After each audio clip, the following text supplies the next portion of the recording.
The Turtle secured para sa Team Liquid at 3.6k na ang kanilang gold lead. Papalayasin pa si Chopskirts pero James Banks! Okay, pumasok siya doon. Blazing Duet naman mula dito kay Shizu. Kaya sabay out. Pero ang problema, wala nang buhay din si Carl TC. Makakatakas din. Kekidot ay kailangan din tumakbo. Kaya lang hindi na siya. 1-0-2 siya by the way for this game. Ayan, papasok yata. Okay, si Carlito kaagad ang inuna dito ng AP Bren. Makakatakas din. Sanji nagamit yung Federal Strike. Pero si Sanford ang nauna. Wow! Chopskirt with a kill. Ilapag yung Glorious Pathway pero makakatakas ba siya? May flicker. Nauntog!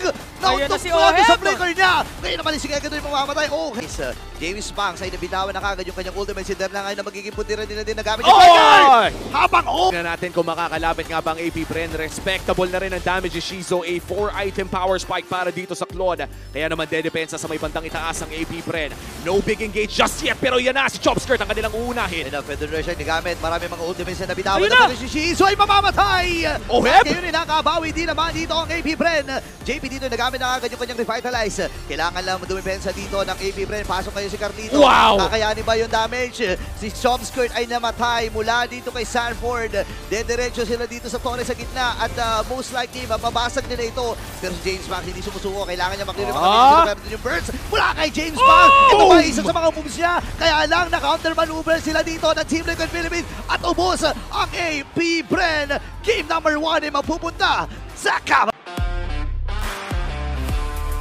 Ng TLPH ang laban na to. Tino mo, ang lalim ng pwesto rin ng Shizu. Ilalapag niya ba yung Zaman Force? Hindi ata siya makakabitaw. Yan, naibitaw na nga niya. Kaya makatakas siya. Chopskirt with Feathered Earth Strike. Nakakuha kagad ng isa at si Daddy JP yun. Isa sa mga main setup hero mula sa Team Liquid. Pero andito yung setup ng Sansan Duo. Kaya ganun yung mamamatay ko. Yung wave nila pwede pilitin. JP, Yung dito sa gitna. Okay, Ayun na naman! Face break and face Na-shoot! Sabay bitaw dito ng ultimate mula dito kay Sanji. Nakakuha na ng kill. Abot of the Guardian. Nabitawan pero walang tinamaan doon. Nakaiwas ka rin si Sanji. And Oheb ay nakakuha din ng isa. Kailangan umatras dito ni Der pero hinahabol siya. For AP Bren, medyo mahirap ang kaganapan at si Tirata ang iitsahin. Talagang wala na silang pinipili dito. Even there ay kailangan na rin tumakas. So, nandiyo yung fist crack and Sanji. Crowd controls.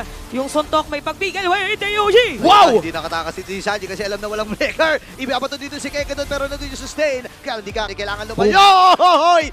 Di kang pantaman. Doon naku, wala na siya. Pero abala, ang konsilay nandyan na. Si Der ang uunahin. Okay, naging target lang ata nila dito si Der. Wala na kagad yung frontliner. Pero yung Lord ay pinupunti nila ng AP Bren. Ano ba yung mga minion? Flicker nagamit rin ni Sanford pero walang tinamaan.